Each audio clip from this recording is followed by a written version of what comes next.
is amazing to be back with our dear friend, and massive Bulletproof supporter, doctor. I always say that with you. Dr. Debra Nash is here. She is like just a doctor. Go with it, please. She's just like a doctor of communication.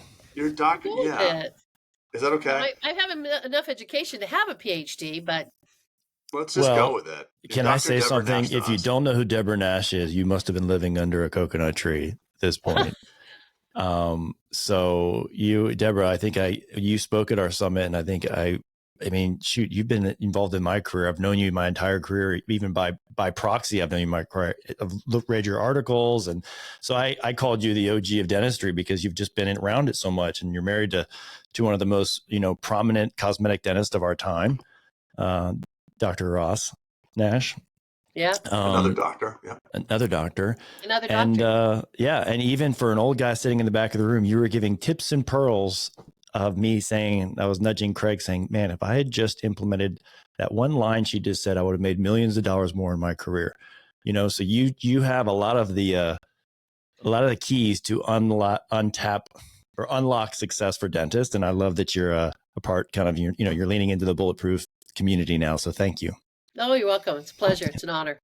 Yeah, you do great stuff. Great work. Well, thank you. Yeah. Thank you. So you're up in North Carolina. Glad you're safe from all the weather that you and I both experienced. Craig, for once, avoided a hurricane. Yeah, no, I know. It's a rarity that a Florida, West Coast Florida avoided something, but it did.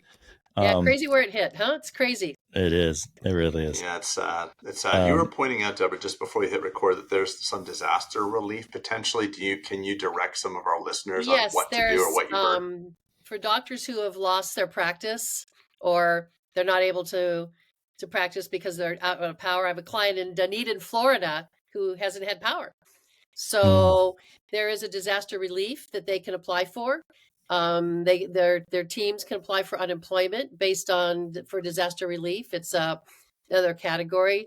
So if they go to their government site and look for disaster relief procurement, they can apply for that. And once again, they can direct their teams to apply for, and again, don't know what doctors are going to plan on doing if they have some sort of policy in place or fund in place if my practice is gone, I have a client in Hendersonville, North Carolina, and he doesn't even have a building anymore.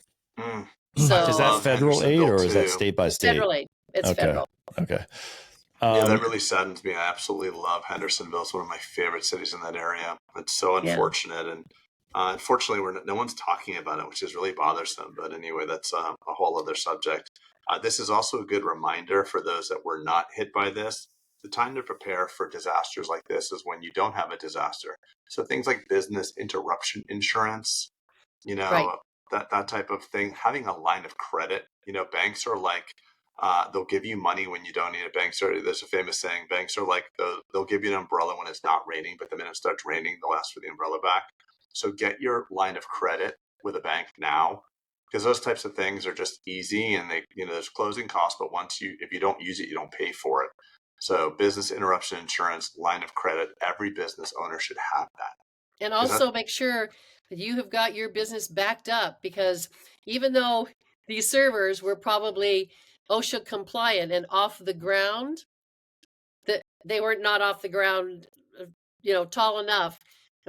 So that means all your data your servers and everything are gone. So what's happened to your data? Where have you been storing your data?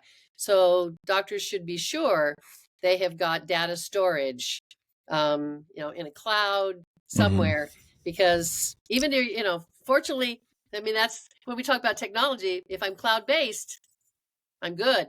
If I'm not a cloud-based practice, if I don't have cloud-based software, I've just lost all my data without backup. Yeah, it's really sad. Really sad. Yeah. Well, we're happy your circle is okay, and we're happy you're here. So I think listen, just going back to that, you've always prepared, hope for the best and prepare for the worst. Once again, there should always be that plan in case. And so many times, if we want to talk about dental practices, and I know this may not be our topic, but man, sometimes if your spouse, if your significant other is not working in the practice with you and doesn't know the business, you better teach them what to do in case of disaster, in case of fatality, in case of something. Somebody's got to come in and pick up that ball. Yeah. Yeah. Yeah. Yeah. So many protocols you just think won't apply to you. Random things. That's why it's good to have a great dental advisors. And I say dental advisors who understand, like great dental CFPs and great dental CPAs and great dental legals that understand our business. So I'll tell you, it is an interesting story that Ross and I had for a couple of years, we had a non-dental CPA who just didn't understand what our business was all about. And the minute we switched to a dental specific CPA, we started saving money. Yeah. So I think it bears consideration. And once again, people can say, oh, it's my friend or somebody I went to college with. This is somebody who went to church with us, and it wasn't a bad CPA. It just wasn't a dental specific CPA. So there's something about our business that's a little bit unique. It's unique. Yeah. And this is just one of those things that you need someone around you that's going to help audit those situations. Like that's why I always say that, like, masterminds and podcasts and YouTubes and professionals around you and, the people that you've involved in your ecosystem, it's nice just to hear it. Like Craig talks about the EPIL insurance is that right? And things like that. So you just don't know these things until you've been exposed to it. And it's a nice check and balance. I think the advantage of your mastermind and of your group is that you have, once again, I have colleagues with whom I can share and say, this worked for me. And this was really a game changer for me in my business. And I think that's one of the advantages of being in something like Bulletproof, where you can bounce that idea or say, wow, here was a epiphany for me. Yes. Yeah. And the irony is people think they're joining, getting just all of Craig's and my information that are, here's all the things, right? But it comes from the collective of the people in the group just authentically sharing. And I think that's the cool thing. But that couldn't happen locally. I actually spoke about this on the last pod, Debra. Like, unfortunately, we're all rooting for a dentist, right? Dentists as a whole. But I'm not really rooting for the guy down the street as much as I am for Craig, right? It's just the way it is. It's the nature of the beast. Well, it's interesting. The Seattle Study Club, I'm really being transparent here. The Seattle Study Club meets at the Nash Institute for Dental Learning, meets in our facility. They bring in outside speakers. I have never spoken for that group. Oh, yeah, see? It's my facility, and I'm the speaker. And they say, well, Debra, you're married to Dr. Nash, and you're local, and so, it's too close. It's too close. It's too much. For local study clubs. I'm like, listen, no one's going to freaking show up. No one's going to show up, but, it's, dentists are a weird bunch. In fact, Craig spoke for that group. Who did? I'm sorry? I was in the audience. You spoke for that group. Oh, I did? Okay, good. That's awesome. Yeah, on video. Pre-recorded for Seattle Study Club. Right. Pre-recorded. So, yeah. I get so funny that the Seattle Study Club sends out like a flyer with my face on it. Like, he's coming to Ohio, whatever. And people are like, oh, you're in Ohio. Let me take you out to dinner. I'm like, I'm not in Ohio. Like, yeah, you're speaking tonight. I'm like, shit, that's a recording. I think I said the same thing to you. I said, hey, you're going to be in Charlotte. And then I realized you're not. I had someone. Which is, once again, would you not agree that video learning and that environment is different than coming to a meeting like Bulletproof? Like when you're meeting with other dentists. You got to take your team out of your ecosystem. Like even for my organization, we have a big facility, and you've been here with a lecture hall and all that. We take people out of here because it's just something about going to a different environment. And Pete and I always thought that we got to go to a nice environment. Like you saw the Wynn Hotel or, the Scottsdale one. And now we're at the Ritz-Carlton in Orlando. But we really believe like you'll learn better in an inspiring environment. Why not? And I agree. And I think it's really important to know why team. First of all, I think one of the things that can sabotage a practice is not training the employees to advance their value. And one of the things I often say, restaurants use that term front of the house. So my question always is, are you continually refining your front of the house process? Because that's where even if you go to a restaurant, I don't see the kitchen and I haven't tasted the food yet, but I'm already starting making decisions and judgments about my experience based on what the front of the house is doing. So I always say to the doctor, what's your front of the house doing? Because I'm not going to make a decision on your dentistry based on your clinical abilities. So I think that's the other aspect, is not only, and this is funny because you're talking about beautiful facilities and the win and the where you're going next year, where we're going next year in Orlando. I love that we. Ross I and love did a when you said the program, we part. which I hope the place is still there. So we did a program years ago called Team Extravaganza. We did it at the Grove Park Inn, and I had a dentist, and gorgeous facility. And the reason you have those meetings in those places and you bring your teams is for your team to experience the customer service, the ambiance, the feel of being treated well. I mean, so I had a dentist who called and he said, well, is there some other little smaller hotel in the area where I could put my team? I said, excuse me? And he says, well, I don't want to pay the room rate for the Grove Park Inn. I'd like to take him, maybe down into Asheville to a lesser expensive hotel. And I said, let me ask you, sir, how do you think your team is going to feel that you don't have enough respect and integrity, and you don't have enough care for them, that you're going to put them in a lower rate hotel, and then they're going to drive up to the Grove Park Inn where we all are staying and where you're staying, and they're going to see what you didn't offer them. You're making me feel bad, by the way, because we had the Bulletproof team stay in a camper outside the Wynn on the Strip. Well, I heard that. Yeah. But it was a nice camper. It was a double wide. A porta potty. I think you gave him a little pan or something. Yes. Well, Debra, to your point, that's actually why we negotiated so hard with the Ritz. And although we could have done a double tree for $170 a night, we negotiated down for like $215, because really $215 at the Ritz.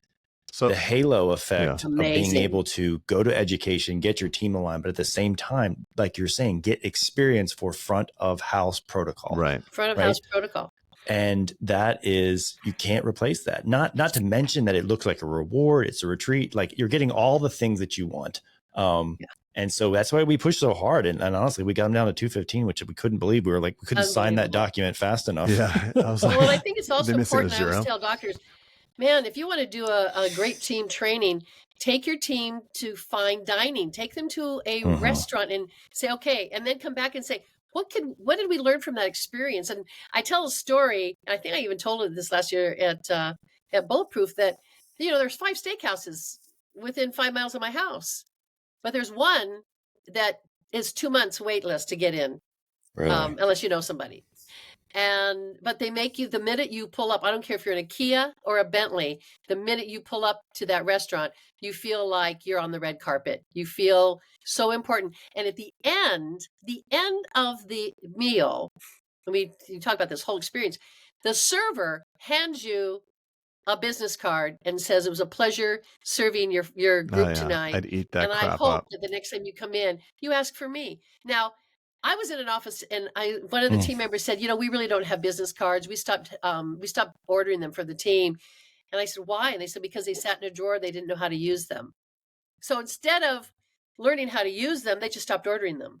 And the dentist didn't even know that. So I can have a server in a restaurant hand me a card and thank me for participating in their restaurant that evening. And so can we train our teams? My dog wants to incorporate today. So why can't my teams learn how to use and how to thank and how to say, thank you so much for being a patient. And we're so honored that you've chosen us. And here's a card. Let me give you an extra card for you to pass on to a friend. Is that archaic? Is it obsolete? No, I think it's amazing. The problem is that doctor probably didn't create the structure in which to do so, right? He just depended, hey, guys, do this and this. And some people are just gifted at the gift of that verbiage, if you will. Well, I think there's another layer. I think there's one other layer. Sorry to cut in. It's not that the doctor didn't get intentional. It's the doctor started his or her practice. No one was showing up. He signed up on the first PPO. He signed up on the 2nd, the 3rd, the 9th, the 12th. And now he's got a 6-month waiting list for all low-paying patients. And patients just show up. He doesn't need to do anything. He doesn't need he thinks he doesn't need business cards. He's booked that 6 months. He's super, super busy. He feels like he's maxed out, he or she. They think nothing else could be done. They don't realize that they could increase their scope of practice. They could treatment plan and diagnose better. They can treat patients better and drop PPOs and increase the fee. They never thought of that. Yeah. It's interesting you would bring that up because I think you and I may have been on a call, or one of us has been on a call, and I have a client in Council Bluffs, Iowa, and her team, once again, she's 60 years old and started her own practice, started from scratch, moved from New Mexico to get back home with her family to take care of aging parents. Hang on, my dog's gonna bark. I'm gonna close the door just a second. No problem. Yeah. But that's, I think, what winds up happening, Pete, is that Basset. you have a Mastiff? Basset Hound. Oh, Basset Hound. Still, same thing. I have this thing with dogs that don't close their mouths properly and they drool because, like, we as dentists and dental professionals, I don't want more drool. Like, I get drooled on all day.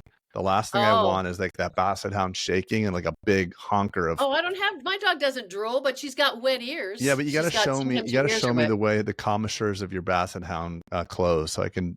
Okay, I'll video. There's definitely overlap. There's definitely overlap. There's definitely angular colitis. There's angular colitis. There's insufficient closure, and if she shakes her head, you're gonna get a goober of saliva on you. I've never had her drool on me or slobber on me. You just love her a lot. She's not even a licker.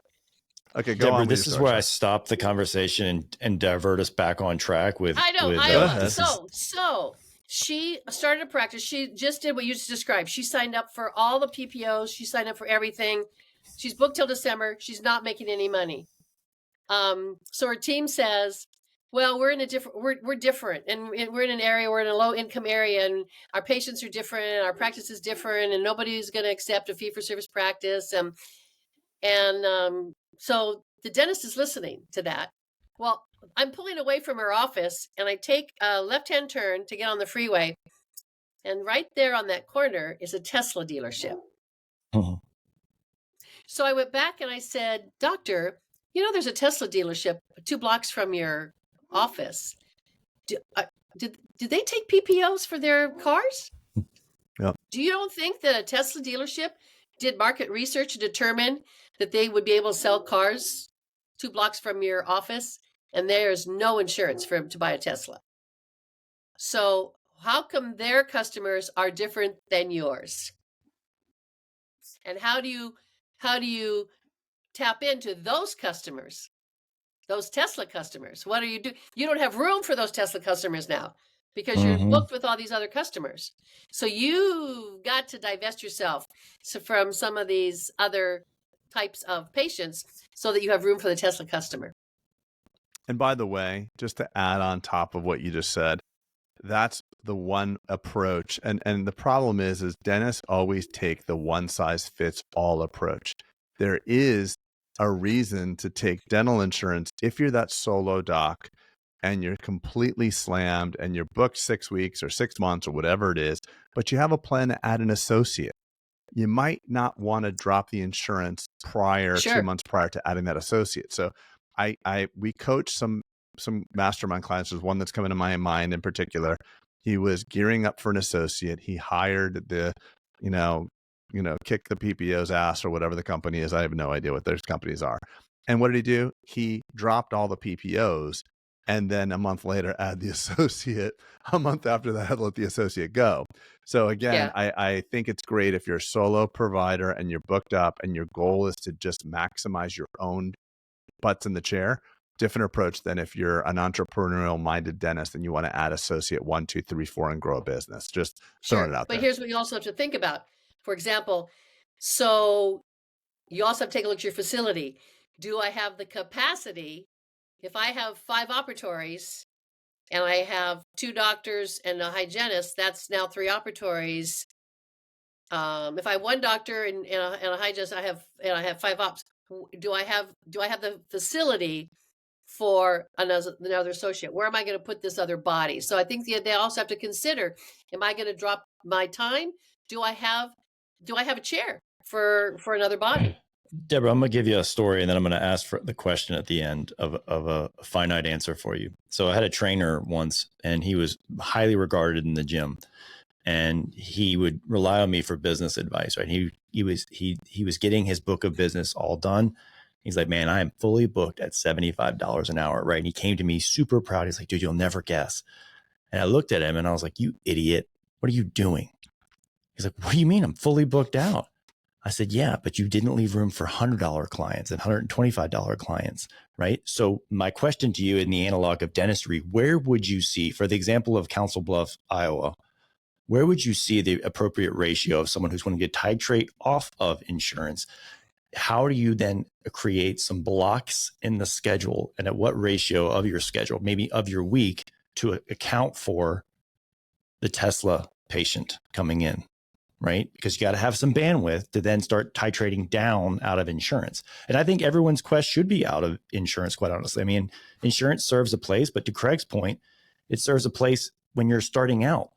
When you're really established, I think that you can go towards full fee for service. I've done it from practices I acquired. I've done one that were Medicaid and Medicare practices and now are completely fee for service. Can I add a counterpoint to that before Debra answers? Because I used to say the same thing that Pete said, that all practices, you should go out of insurance. Like that should be. No, it should be a quest. I'm not saying you should, but it should be a goal of not being complacent. Right. You should always look towards that. Right. I want to just add a counterpoint to that. Sure. Because I used to say that too, that it should be a quest towards that. And there's certain dentists out there, and I know them well. Some of them I work with. They are not interested, for whatever reason, to learn from Ross Nash or Coyce or Pankey or whatever, and they want to do quadrant dentistry. They are also not the type of people that want to, call their patients at night or do what Debra tells or what we teach Bulletproof people. And they need a shit ton of up at bats. They need 50 new patients a month or 40 new patients a month to make that $100,000. You take a Nash or a U and 15 or 12 well-suited patients, you are slammed. So I just want to make, and I'm not throwing shade. I'm just saying that dentistry is massive in its scope and scale, and every practice is a snowflake, and there's room for the insurance provider. I guess I was kind of the addressable audience who's probably listening here now, right? Not dentistry at large. I think just Bulletproof listeners kind of thing. Yeah, and I just think I think you have a lot of listeners, because I was in an office the other day and they said, "Hey, I heard Peter Boulden quoted you in the last Bulletproof podcast." So I said, "Oh my gosh!" And actually, I would actually look at this office in this small town in North Carolina, which fortunately they gave this couple things. Yes, I think. Dr. Spodak, you're right. There are churn and burn dentists. They want to come in. They want to do the dentistry. They want to get out. They're not looking at wanting to do other than what we call the bread and butter, churn and burn. So if I were a dentist who wanted to do more, I'd say, okay, I'm going to have this practice within a practice. I'm going to have this practice. I'm going to be the cosmetic, aesthetic, elective fee. Crown and Bridge dentist, restorative dentist, and I'm going to have this other guy or this other person, who's doing my churn and burn. I'm going to go back to, do I have room for that? Do I have marketing strategy for that? Mm-hmm, what am I doing to segregate that so people know we can be both? Do I have the patient experience for that? Once again, the language skills so that my team understands and knows how to explain it to patients. And once again, so we're not talking about maximized benefits. We're just talking about their insurance allowance. We're going to do what we can to help you receive that. Here's we are. So that goes back to that. Does the team understand the culture of who we are? And do they know how to communicate that effectively? That yes, we can be a lot of things for a lot of people. That doesn't mean everybody. This practice in this small town that used to take Medicaid no longer takes Medicaid. They take one insurance and one insurance only, and Delta Premier, and that's it. And they used to be on all these plans, 5 doctors, 17 operatories, 7 hygienists, and they're cranking it in a small town in North Carolina. Can you tell what town? Shelby. Is that a rural community? Very rural, very rural. He listens to this podcast. So hi there. You know I'm talking about you. Bullish on rural. They just hired 2 new dentists because they're so busy. Doc, are you frustrated? Are you feeling alone? Do you wish to have a partner? DM Peter. That's right. Yeah, it's a great practice. It's amazing. But I think it goes back to practice. Once again, the doctor has to realize, first of all, doctors got to be, and when you talk about leadership, my gosh, we could do a whole podcast about leadership, what I mean by that.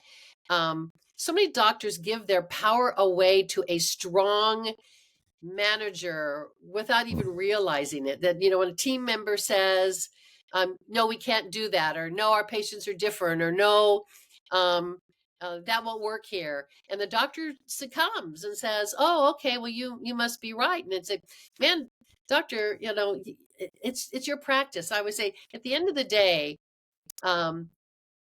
who's going to be there at the end of the day?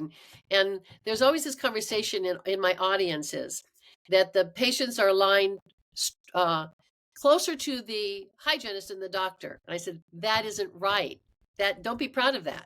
That isn't it. Something's wrong. If that's the case, then doctor, how do you become as important to your patient as your hygienist? Because your hygienist may or may not stay with you. I don't care what they promise, but if they won the $49 million lottery, even though they say, oh no, I'd still work here, I don't think so.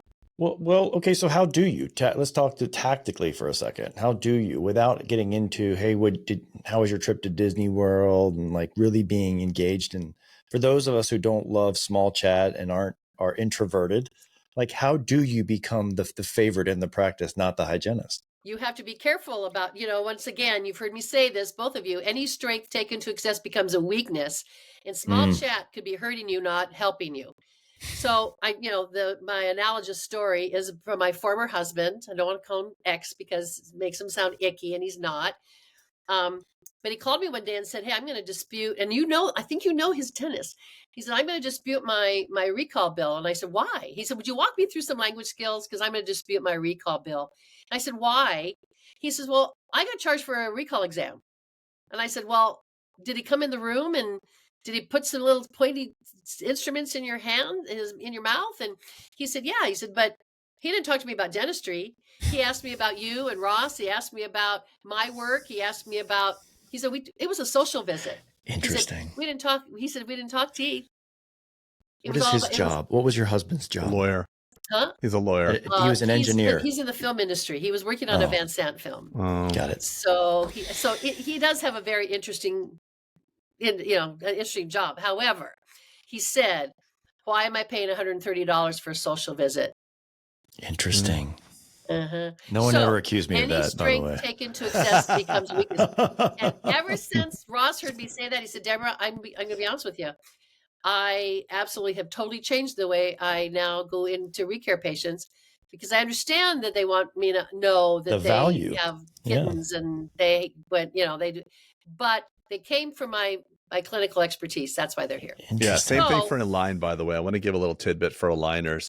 When you're doing your aligner check, I know it's a delegable procedure. You can have one of your assistants make sure they're tracking. Pop in the room, put your mask on. You can fold your hands behind your back, just like the typical orthodontist does, and not actually examine them, but at least see them. If a patient makes time to go all the way to your office, they deserve you, even if it's just a minute. Or also like, why did I just do this? So one of the things that I think has been really successful for many of my practices and the people that I speak to, I think about this. I call it the recall renewal exam. That you can have 4 years of, hey, Peter, it's great to see you, and hey, how are the kids, and what do you think about the game last night, and hey, that recipe for your casserole.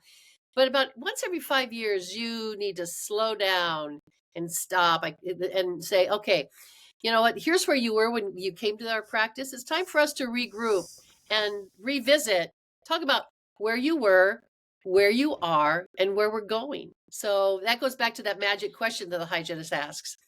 So I see that Dr. Boulden has recommended treatment that has yet to be completed. Tell me what has prevented you from having that done. That's a different question than, hey, you still have those crowns on the upper right side. So tell me so let's go ahead and revisit where you were and where you are. And let's talk about your dental future. So I think it goes back to that, if we're going to follow the American Dental Association guidelines, that you should be renewing your patient's radiographs every 5 years, then renew the exam. Make it as comprehensive as it was when they first entered your practice. Every 5 years. So then you've got those four. And I think also the hygienist has a responsibility of bridging that relationship and say, man, Dr. Boulden would love to come in and visit with you about the new litter of kittens. I know he'd love to do that, but I know he also wants to focus on your care. So make that a bridge as well.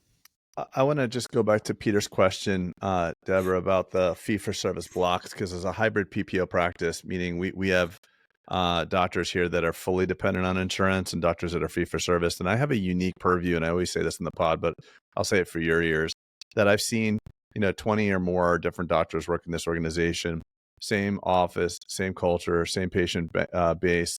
Some come in, no insurance, do $2 million. Some need tons of insurance participation to get to $50,000 a month. So I get to see this standardization, this study, if you will. And it is very variable. But one thing I do know is that insurance grows like a weed, and fee-for-service are like tomatoes. And left alone, you'll have a garden full of weeds. Weeds need to be pruned. Weeds need to be packaged and compartmentalized and sprayed. So if you are a a hybrid PPO practice and you don't create blocks for fee-for-service, invariably you'll grow entirely to PPO, and you won't be able to satisfy the fee-for-service patient, because it's a PPO patient, I believe, is used to being told our next appointment is 6 months from now and be put on hold for 15 minutes and then just hang up. A fee-for-service patient knows that they should be able to be seen. And what do you think? I have an understanding of what I would wait. What would you think is a normal amount of time that you would want to wait for a cleaning as a fee-for-service patient, Deborah? Oh, less than a month. Okay, listen, I think 2 weeks. Yeah, so, I would say, 2 working weeks. Okay, so if if you're very proud right now because you are fully booked up till March, and you have tons of insurance participation, your average cleaning's $54 and you're paying $58 to your hygienist, you have an inflection point where you have to figure out what you're going to do. So you either need to drop a PPO, or just what Peter was saying, just pop a fee-for-service block in, 2 a week, 3 a week, 1 hour appointments with a hygiene scheduled against it, and start. Maybe you can't start that for 6 months because you're booked up, but at least it's 6 months and 1 day you can put your first one in, and you can start. I think it's also important that how you could grow that PPO, the fee for service, is if I came to you as a PPO patient, my assumption may be that I have to be in that PPO to be a patient in your practice. So once again, we have to create that strategy that all of your patients, whether they be PPO, if they're PPO patients, that you are accepting insurance driven patients, that you do accept patients that are not in that plan. Because once again, if I got your name off of a list, I may assume that I have to be a patient from that plan to come to your practice, that you are actually contracted by that insurance company to be my dental provider. Additionally, the dialogue around insurance is more than ever before. And I've gone to CVS and picked up a medication for my child, and they say it's going to be $900. And I'm like, holy shit, are you kidding me? And I pull out my Blue Cross Blue Shield. They're like, oh, it's $3 now. So to the average consumer, they think that dental care could be like that. So they don't understand. Like, I would love to go to the dentist, I just don't have insurance.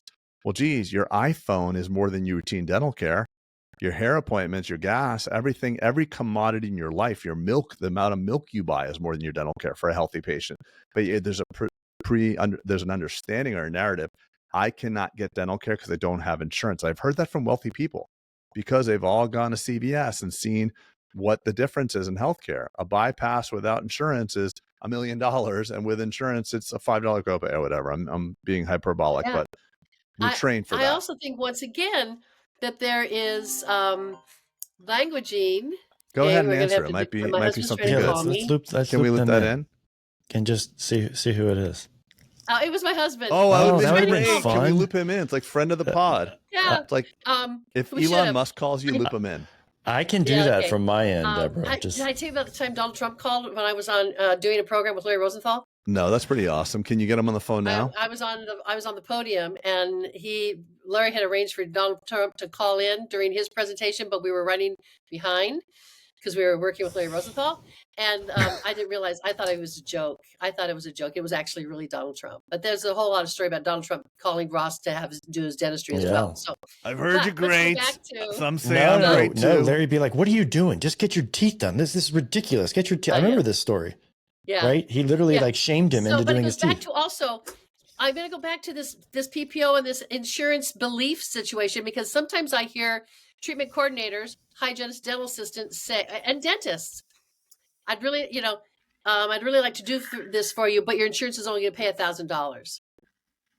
So they feed into that mentality of, we can't do it because your insurance is only going to pay a certain portion. So they make the assumption that if if the insurance isn't going to pay for everything, the patient doesn't want to do it. So we actually give them a buy. We give them a get out of jail free card. Well, we really like to do that for you, but your insurance won't cover it. Did I ever tell you the story about my daughter's cast? She had to have a cast in her leg from a spiral fracture. And I know there's a washable cast. So if you're going to wear a cast for 8 weeks, you could either shower for 8 weeks with a plastic bag and never get it wet, or there's a cast that you can literally take a shower and it evaporates through. And I talked to the orthopedic surgeon. I'm like, well, listen, or the lab tech or whoever it was. I'm like, I want a washable cast. Your insurance doesn't cover that. And I'm like, well, I really want it. So can you find out how much extra it is? I would like to make that decision, because, in my mind, I'm thinking thousands of dollars. It created such a cluster. But after an hour and a half, he finally came back and says, you can do it. It'll be $48. So would anybody here not pay $48 for their 4-year-old daughter? I mean, even if you're just a regular earning working class person making $20, $30 an hour, would you not find a way to find $48 so that 8 weeks your daughter could shower properly? For 8 weeks, we spend $200 on a hotel, $400 on a hotel, but I had to fight for that. How many people would have been willing to say, time out before you put this cast on? I really want you to find out for me. Well, your insurance doesn't, the whole dialogue, and this is what we're doing. So patients, whether we do it or not, they're being trained by every other medical office. So when they come in, they're not fresh. They've already heard these things numerous times. So when they say your insurance doesn't cover white fillings, they've heard that so many times, like, okay, I guess stick a silver filling in, but it's like, hey, your insurance covers a portion of it. They only cover the silver mercury filling or whatever. Maybe I'm being archaic with my example, but the good news is that you're going to get a good portion of it assisted by insurance, and you can still afford to get the very best thing. It could be, whatever. I mean, we have to understand that it's not just us, but society is training our patients. They come in with a preconceived notion that dental care is unapproachable, unaffordable, and without insurance, it's not possible to get it. Well, I think it goes back to that belief cycle. I also have to mention, once again, there was a big thing, not big, but in my world, a little bit of it. The doctor had submitted a announcement that he wanted to post in his reception room, and he wanted to send to patients. And it was a very punitive announcement about insurance sucks and we're really good and they're the bad guys and we're the good guys and you should like us and not like them. And that is not the way you approach your patients about insurance, because now it becomes the patient and the insurance and you are the enemy. So we say, you know what, we want to help you receive whatever allowance your employer has provided for you. We will not compromise our standard of care based on the limitations, exceptions, or exclusions of your plan. Those exceptions and exclusions and limitations were decided by your employer. So that was their responsibility. But my responsibility to you is to offer you what I think is in your best interest and help you receive that allowance. 100%. Like, how do you mitigate that even like for someone as a new patient, right? Because I think we are fearful of dropping insurance benefits from the phone team, right? The inbound, Debra. So bear with me for a second. Top of funnel be all the marketing you spend. The next stage is then they get to an appointment coordinator or someone who's calling in, and then you're reliant on the verbiage of kind of what you just said, like having that impeccable conversion. Like it's a tough. Well, I think it goes back to timing is everything in life, in love, and everything. It's also when you ask the question. So many times I hear, hi, my name is Debra Nash. I'd like to make an appointment for a new patient exam and cleaning in your office. And the first question is, what insurance do you have? Yeah. It's like, now we have a 20-minute diatribe about what insurance will and will not do. So we are going to, and people say, well, shouldn't you talk about insurance at some point? Yes. So it would be toward the end, after I've helped them understand how wonderful we are. And then I say, so that I can help you with your coverage, or, once again, I think Craig has a great way of saying this. So will there be any third parties that we're going to be helping or we're going to be assisting you with, as opposed to, so that should be an end conversation. And the other more important conversation should always be the, can I tell you a little bit about our practice? So that you understand the person for whom the people you're going to be working with, or the doctor you're going to be meeting. Can I tell you a little bit about him? So I always have the story about, whether it be Dr. Wormlinger, who's, now the owner of the practice, or whether it be Ross, I would always say, can I tell you a little bit about our practice? Not only is Dr. Nash a brilliant dental artist and a dental scientist and a great clinician, but he's very affable. He's very humble. He's got a great chairside manner, and he's going to give you all the time you need to help you make the right choices for your care. His mantra is to be as conservative as possible, and he feels that if he does the right thing, then the right thing will always happen. So he'll always work out doing the right thing for you. So I want them to be excited about who they're going to meet. Not that they're going to have a dental visit, but they're going to meet this person. So I want to humanize the team. My gosh, we have an amazing team of hygienists, and whether you meet Maria, Sylvia, or Susan, they are all exceptional, and we would hate for them to go anywhere else, because we know that they are going to provide you not only comprehensive care, but thoughtful care. So those are the conversations, as opposed to not talking about insurance, because then insurance becomes, sure, it's going to play a part, but I want to meet these people. Why do you think it's funny, because you make these reservations at restaurants and they tell you what to expect. You've read their website, and you've looked at the menu, people have told you about it. And then they tell you what the protocol is. We'll hold your table for 15 minutes. Sometimes you even have to have a credit card to hold the reservation, but they don't tell you what those protocols are until they've inspired you to want to be there. It's funny where, like, a restaurant, I was just thinking about this, to your point of the 2 months out or 6 months out to get the reservation. You hear about those iconic restaurants, right? And then that scarcity creates value on its own. But it's funny when that applies in dentistry. Like, I have a practice that you can't get in for 6 months, and it doesn't create that same level of value. It creates pissed off patients on the reviews, like, I can't even get in, So it's funny how that doesn't apply. There's not a direct analog for restaurants and dentistry, unfortunately, with that scarcity. However, the restaurant will always find a way to get you in. Totally. Yes, I agree. So Debra, Craig had something before we hit record I thought was a very good and will be a succinct question, because you've had so much exposure to dentists. Married to one, you've consulted with hundreds over the years. And obviously I'm so glad you didn't say I've exposed myself to so many dentists. I was careful with my verbiage, right? You might have. I was young once. Yeah, I know. That's why I'm saying you probably did.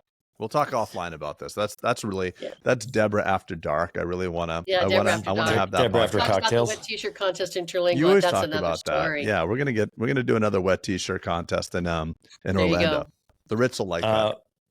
Well, okay. What's the succinct question? My question was, obviously, with enough experience like that, you have data that's led to trends in your mind, and you have seen what makes a dentist a zero and what makes the dentist a hero. Potentially, maybe zero is a little bit too harsh, but you get what I'm saying. Is Craig? I think you said they're patterns.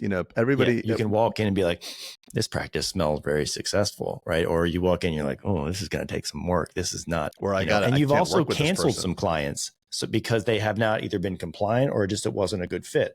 So the succinct question was not so succinct. I'm sorry, but what are the patterns you've seen between successful dentist and not successful and happy, and not successful and grumpy?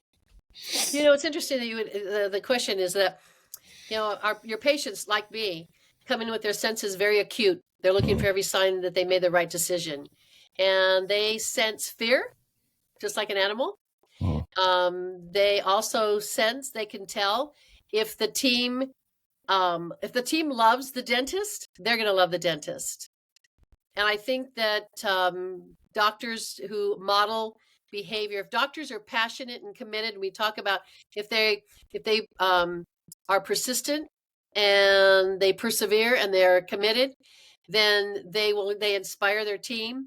So for me, the doctor who's the hero is leads by example, loves what they do, and it shows. It shows in the way the team responds to them. It shows in the way they treat their patients. It shows in the way they do their dentistry.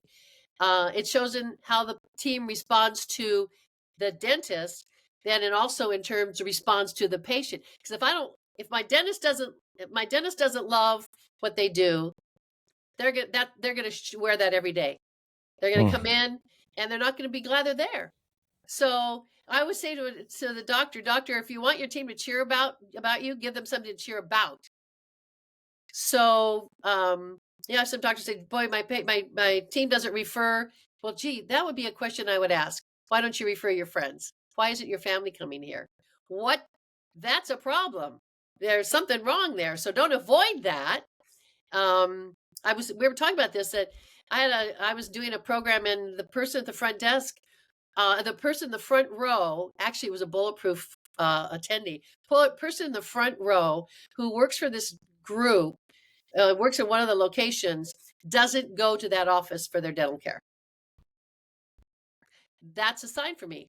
What's a problem? So for me, when the doctor loves what they do, that actually is representative in how they treat their team, how they treat their patients, how they come to work, the culture, the culture that they've built.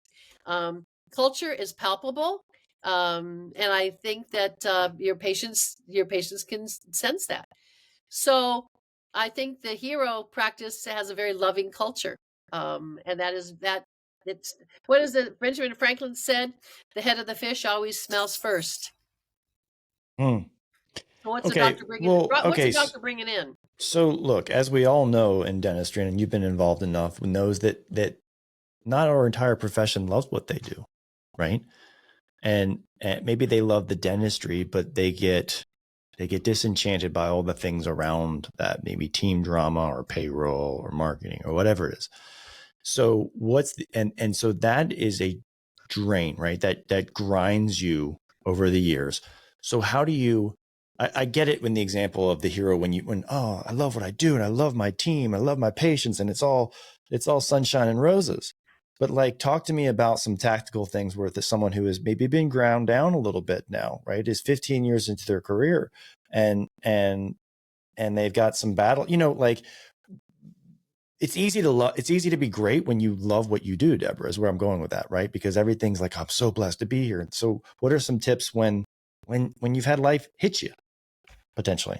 And life does. Right. I mean, it's interesting because my husband, who's been in dentistry for 40 plus years, and he'll say, and he's got a 35-minute drive, and he'll say, sometimes I'm in the car and I'm thinking, oh my gosh, here I go again, 40 plus years. He said, then I walk in the door and I see my team and I see my patients, and it all comes back to me. So the other stuff is okay. If I don't love the marketing, and if I don't love the HR part of it, find someone who does. Okay. Find people who do that and say, listen, here's what I do really well. In fact, if you reverse it, maybe I don't love dentistry, but I really love HR. Maybe I don't love dentistry, but I love marketing interface. Maybe I love business strategies. Then maybe I need to find a dentist who will be, I have a client right now who's he's not super thrilled about dentistry. So I said, you know what, you need to find somebody to do the dentistry so you can do the business of dentistry. That's what he wants to do. This is very apropos, honestly, because we're teaching this in our mastermind, and kind of we went over people learning about themselves first and identifying your superpower, because there's a chance that if it is your authentic superpower, you're really good at it and you're happy and you're super fulfilled doing it. So unfortunately, I think that's great advice that you say, identify what the things that you don't want to do and extricate yourself from them by some capacity, right? Whether it's a new hire or someone in your team, but it is incumbent upon you to get those off, because you will get ground down if you do not. Outsource that. Yes. Yeah, I think that, it's funny because when Ross and I work together, Ross says, he'll be in the operatory, he'll say, I got this, you got that, and it's like, divide and conquer. This is what I love. This is what I love to do. And it shows. And it shows not only to the patients, but it shows to the team. And once again, if you want the team to talk about you, then this is funny. There was a dentist years ago in Oregon, and he came to work every day. He'd look at the schedule, and he'd be grumbling and grouching about his day. And he was in team meetings. He was, nothing was ever right. Nothing was ever right. And there was a young dental assistant. She was all, I think, about maybe 23 years old. And she was fairly new, and she just was staring like with this fear in her eyes. And he turned to her and he said, do you have a problem? And she says, yeah. She says, who peed in your Wheaties this morning? That's awesome. And she said, you want me to go out there and tell patients that I love being here and I love working for you. You got to make it real for me. You got to make it real. I love her. I would love to have a conversation with her. Can she come on the podcast? I'm just kidding. I had assistants do that with me. But it turned him around. And you know what? I will tell you, this is a great story about that. It turned him around. He was getting 9 new patients a month. And that's why he brought me in. And when he heard that it was his attitude that was affecting everything, and he changed his attitude, there was some other issues that I won't go into about consulting with him. Man, he ended up having to build a new building. He brought an associate. His practice probably tripled. Hey, that's me. That's my story too, by the way. That's my story too. That's exactly my story. I was, I had a lot of people in my world telling me the same thing. And before we hit record, people want to change everything around them. I changed my building. I changed everything, but I never changed myself. And I was running into the same problems on all areas of my life. And I asked for feedback. I asked for help, much like an alcoholic going to a meeting. Like today, I didn't drink. I was saying today I won't be an asshole. And I had, it was Michelle, my little 20-something-year-old assistant, who just finally said, like, hey, are you really giving me permission to tell you when you're not behaving properly? I'm like, yeah. And then it was her, and it was JoJo, it was Erica, who sent a resignation letter to me 10 years ago. Like, I love what you're trying to do, but I don't love the way you're behaving. And if you're not going to change, I'm going to resign. It was a very loving letter. And I had enough people in my world tell me I was an a-hole, friends, family. And I'm like, I'm going to change. And I pivoted and I grew. And now I work less. I do less. I make more money and I'm more fulfilled. And it's really magical. But people want to change everything. But the hardest thing to change is yourself. And it's hard. Well, if you go back to the full circle of what we started talking about, if you don't love the dentistry that you're doing, don't do the dentistry that you don't love. Right. Or don't do it at all. Have someone else do that for you. Eventually you may outgrow the dentistry too. And that doesn't mean that you don't have to turn your back on dentistry. Endo, don't do endo. I have to interesting. This is I sent this to a friend today who's kind of battling something, and this is kind of what we were talking about. And I'm gonna read it from my phone. So life is amazing, and then it's awful, and then it's amazing again, and in between the amazing and the awful, it's ordinary and mundane and routine.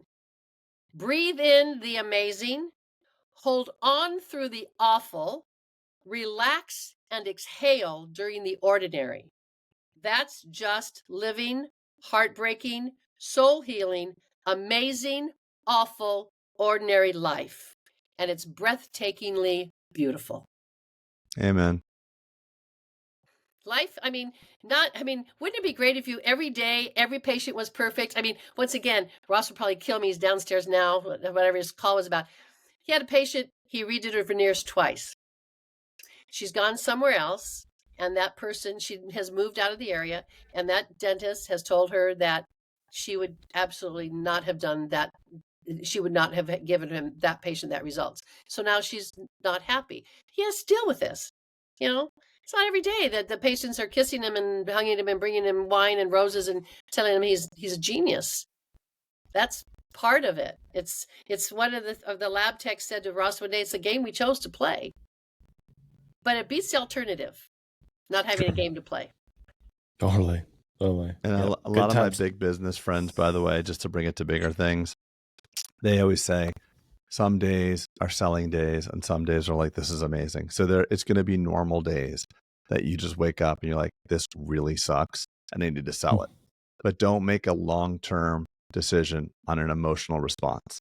So one bad day or one bad month or one bad week does not mean that you need to change. So we are human beings and emotional reactive creatures. And when one thing is bad, we look for every other thing that's bad and we compile and we make it really bad. But just Well, and you said a great thing. And I know there's a book, Pivot. I mean, some days, you have to learn to pivot, and sometimes, and then I'm doing this program on the 12 mind shift steps to be more successful, and one of them is knowing when to say, this isn't working for me. Know when to quit and say, this isn't working for me. I need to pivot. I need to change. Yep. I need to do and that's normal, by the way. And that's pivoting is a normal part of the progression of success. You grow because you're bored and you have extra bandwidth, and you grow probably a little too much, a little too fast, and then you break down and you don't, what the hell is going on? And then you learn, and it's just a part of a cycle. And you get to, around our age and you had enough of these cycles that you're like, okay, this is just human school. This is normal. There's breakdown, there's breakthrough, and it's normal. And one of the most healing aspects of our mastermind or our community is the recognition that, okay, Craig has these problems. Peter has these problems. Ross frickin' Nash has unhappy patients. Are you kidding me? The godfather of dentistry cannot make a patient happy? Yeah, because they're humans. And then it's like, okay, it's not just me. And that's all we need. We just need that little level of grace and understanding for each other, that we're all... I think you're right, because I think a lot of dentists, I think one of the advantages maybe of being in groups, well, first of all, we were born into a group. I mean, our family's a group. We that's how we were built. We were built to work in groups. But I think the nice thing about Bulletproof is, once again, is having the camaraderie to say, yeah, you're not alone. You're not alone. And somebody has gone through this with you, and they came out the other side. Because let's face it, failure is a part of success. And the willing to risk may also mean the willing to fail. Yeah. And that's sometimes, life begins when you step out of your comfort zone. Yeah. Oh, yeah. Yeah.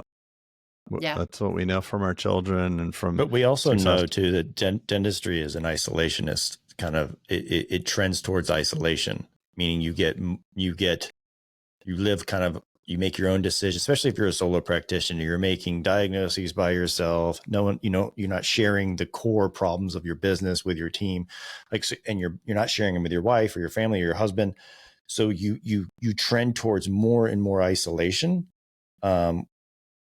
I see personally this trend, unless you onboard a lot of associates, or you get partners and you start sharing, or you join a mastermind, or a study club, but you're not. Do you get what I'm saying, Deborah? It's like in the beginning, it's like you're a dental school. It's like, oh, let me collaborate. Look at this wax sculpture I've done. And then it's less and less collaboration as your career evolves, unfortunately. And it becomes lonely and scary. And you think you're the only one who's ever had a failure, or someone quit, or this and that. And then it just grinds you down, without that knowledge of what Craig just said, right? The Ross Nash has a failure. That's why mastermind groups. Yeah. By groups, and not only Zoom groups, not only but that getting together and actually eye to eye, where you actually can, actually kind of smell them, and you can feel their skin a little bit, and you go, okay, yeah. I mean, here's what's going on. I have a friend who just wrote a book, and it's called Married to Dentistry, because here was her. Huh? I like that book. Can you send me the Amazon link for that? I'll make sure you get a copy of it. It's called Married to Dentistry, and she does this whole spouse program, because sometimes you have a young dentist who's married, and now they're trying to do this business together. He doesn't want to, or they, female, male, they don't want to tell their spouse, we're hurting. Right. They're bringing that home, and the person at home doesn't want to say, here's the headaches I've had today, and they're trying to do this together. And they could implode, and it causes all kinds of rifts. So first of all, I'll make sure you get her book, but she would be an interesting person to have on podcast, at Bulletproof, because she does this whole thing, Married to Dentistry, and what it was like for her when she came in by default. And, we see that a lot with our masterminders. The hard way. We see that a lot. You have an entrepreneurial doctor, and the spouse is like, I am just here along for the ride. And when we really crack the code, it's typically, and I don't want to be sexist, but like this male supercharging entrepreneurial doc, and the female dentist, who's also typically typically involved in the practice, is like, I am a mother of 2 or 3, and I want to be home at 4. Because women have, I'm preaching the choir here. You have a very challenging role of being a doctor and a provider, but also a very important and job of being a mother. And it's always emotional, like, hey, I'm just trying to here to support you. But in actuality, what I really want to do is I want to be at home at 3 o'clock for the kids. But I want to be a good wife and I want to support your endeavor. And it's this emotional thing, like, oh my, and the male's usually like, oh my God, I had no idea. I thought you loved this. No, I love you. And I'm proud of you. And I want you to go out and build 25 operatories, but I want to be home at 4. And can we divide and conquer this thing that we're doing here? Can we divide and conquer this thing of the house? Can I hold on to this? And it's very helpful. We had that happen in a retreat in Cozumel or Cancun. Where was it? Cabo, sorry, whatever. One of the Mexican cities. No offense to our Mexican listeners. Lo siento, mi hermanos. It was very cathartic and helpful for them. And then I actually put these guys to the new masterminders we have, because in the same situation, they were at our summit, male charging dentist and female endodontist. She's like, I just trying to support my husband, but I need to be there for the kids. And there's nothing more beautiful than that. That's the most important job that I think a person can have as a caregiver, mother, father. That's the primary job. Yeah. So figure that out. And sometimes you have inexperience and experience trying to work together to be successful. Yeah. That sometimes doesn't work. Yeah. So what is this spouse bringing to the table? Would you hire them if they were not married to you? Would you hire them? If the answer is no, because they don't bring the skills I need, don't hire them. But it's usually I can trust them. I grew up in the dental family. My mom and dad talking about Mrs. Jones who didn't pay their bill. And I can remember those conversations. They were so traumatizing for me. And it's my wife, and Peter's wife is the same. They don't even know we have a podcast, by the way. They don't know we've written a book. They know we're going to the Ritz-Carlton for something. They don't realize there's 500 people showing up there. I think they'd be impressed. I don't know. But it's gotten to the point now where they don't understand and we just can't talk about it. So it's like, you know what? Let's just talk about the kids. Let's talk about something else. And it's nice. Hey. It's nice to be able to not bring it home. Because when you talk about Becky that works at the office, they don't know Becky. And you have to explain, I've hired Becky 8 years ago and you've met them before. So when my daughter was 6, she's now 35. We were at the table and we were talking about work and she raised her hand. And we said, what is it? And she said, how do I get in on this conversation? We said, okay, we're done. Yeah. This is what we're going to do. We are a moratorium about work. Yeah, it's so good for you. Yeah, you got to do a moratorium about work. Isn't it surprising she didn't want to get involved in dentistry? Yeah. Debra, how does someone, I'm going to wrap it because it's around an hour. How would someone get a hold of you or hear you speak? What's upcoming for you? Well, they should come to Bulletproof Summit. Well, that's not until June. Absolutely. Or August. Why am I drawing a blank? It's August 8th and 9th. Yeah, August 8th and 9th.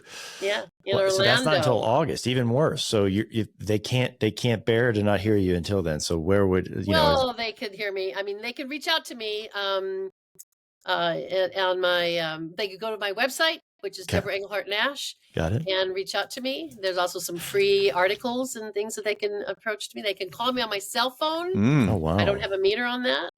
Wow. Wow. So 704-904-3459. I'll be speaking at the American Academy of Implant Dentistry. I'll be speaking at the Oregon Dental Association meeting, the Yankee, and the Greater New York. Those are my upcoming programs that are coming up soon. Great. Craig, anything else in closing? There was something else I was going to mention, but maybe it was actually the summit that you're speaking at Summit in August. And I think there's a few early birds left, but I think they're closing. We have the benefit, Debra, of, we've preached about bringing your team, and now we're having people bringing 20 and 25, team members. So tickets go fast when that happens, which is great, early bird. So it's going to be exciting summit for sure. So, and you're a big part of that. So thank you. I appreciate it. I'm honored. Yes. Yeah. Let's have another podcast where we can actually, we were a little serious today. Where are we? A little. Well, so another podcast where we do what? It's Debra After Dark is what she's really getting at. No, she just doesn't want to say it. Do you want to get more tactical, more step by step? That would be fun. No, she said more fun. She said more fun. I would be your guy for that. I would be your guy. Yeah, we can do step by step. Absolutely. Yes. Yeah. I love a steps. We can do steps. Yeah, we can do conversation. We can do I would like to actually have you all and talk about, I think one of the biggest Achilles heels of a practice is verbiage, quite honestly. And not to say like, hey, you should have robot scripts, but like, I don't know. I just see from good to great. I see the practices that are good, like they're good. Their protocols are good. Once in a while, they have a great phone call, and the practices that are great are like just so buttoned up. They know exactly what to say, when to say it, and I don't know. Maybe that would be a good topic. Yes, and once again, that starts with I have a great culture. I believe in what it's authentic. I believe in what I'm saying, so it makes it easy. I'm not being told to use a script and I don't believe in what I'm saying. I've got to believe to be believed. So that goes back to authentic behavior based on culture, attitude, and valid affirmation from the doctor. Authentic. Yes, of course, authentic. Of course. That's how that's how it's not scripted. But sometimes my point is like football teams who don't practice don't win Super Bowls, right? And so sometimes you never have the bandwidth for your team to just sit there and be like, hey, act like I'm a new patient. Let's practice this dialogue, right? Let me check you off on this. And we never get any reps. It's just live on the field plays. Like, what do you mean? Why did you run a post route when you should have run a roundabout? Anyway, sorry, the sports metaphor there. I was tracking. It was lost. It was lost. Anyway, all right, Debra, thank you so much. And yes, let's do another one. And we'll see y'all later. Thanks, Debra. Okay. Thanks, Pete. Maybe we could do a whole learning series. Ooh, series are my jam. Bulletproof learning series. I love it. I like that too. You're talking my love language. Thank you very much. Bye, Debra. Talk to you soon. Take it easy. Bye.